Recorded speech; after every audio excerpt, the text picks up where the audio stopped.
سعودی عرب میں مقیم Pakistan Peoples party کے عہدیداروں کی جانب سے آن لائن کانفرنس کا انعقاد کیا گیا، جس میں سیاسی جماعتوں کے ارکان نے شرکت کی۔ صوبائی وزیر بلدیات اور اطلاعات سید ناصر حسین شاہ نے کراچی کے مسائل اور ملکی سیاست پر اظہار خیال بھی کیا۔ سعودی دارالحکومت ریاض میں پاکستان پیپلز پارٹی کی جانب سے منعقدہ آن لائن کانفرنس کے شرکاء سے خطاب کرتے ہوئے سندھ حکومت کے وزیر اطلاعات و بلدیات سید ناصر حسین شاہ نے کہا کہ پیپلز پارٹی اور سندھ حکومت کے خلاف ہمیشہ سے بے بنیاد پروپیگنڈا کیا جاتا ہے۔ پیپلز پارٹی رواداری کی سیاست کرتی ہے، ایم کیو ایم لسانی اور منافقت کی سیاست کرتی ہے۔ ہم جب بھی حکومت میں آئے ایم کیو ایم اور فنکشنل لیگ سمیت سب کو ساتھ لے کر چلے۔ کراچی میں یو سی کی سطح پر مقامی حکومت ایم کیو ایم کی ہے، مگر اس کے باوجود سندھ حکومت انہیں فنڈ بھی مہیا کرتی ہے اور کراچی کے مسائل حل کرنے میں ان کا ساتھ بھی دیتی ہے۔ آپ کراچی کی بات کر رہے ہیں، دیکھیں کراچی میں یہ تاثر دیتے ہیں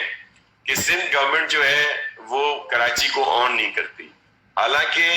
اگر آپ یہ جو بات میں آپ کو بتا رہا ہوں یہ ریکارڈ کا حصہ ہے، کیونکہ یہ پیپرز میں ہے، ہماری بجٹ بک میں ہے، ہماری جو بھی ترقیاتی کام ہے ان میں یہ شامل ہے کہ کراچی کو ہم زیادہ توجہ دیتے ہیں، کیونکہ اس کی اہمیت ہے، بڑا شہر ہے، یہاں سے ریونیو بھی بہت آتا ہے، اس لیے ہر جگہ پہ یہاں پہ کام ہوتے ہیں۔ پیپلز پارٹی کی آن لائن کانفرنس سے تصور چودھری، احسن عباسی، قاضی اسحاق میمن، ریاض راٹھور، رانا عدیل، شریف بھٹو سمیت دیگر افراد نے بھی اظہار خیال کیا۔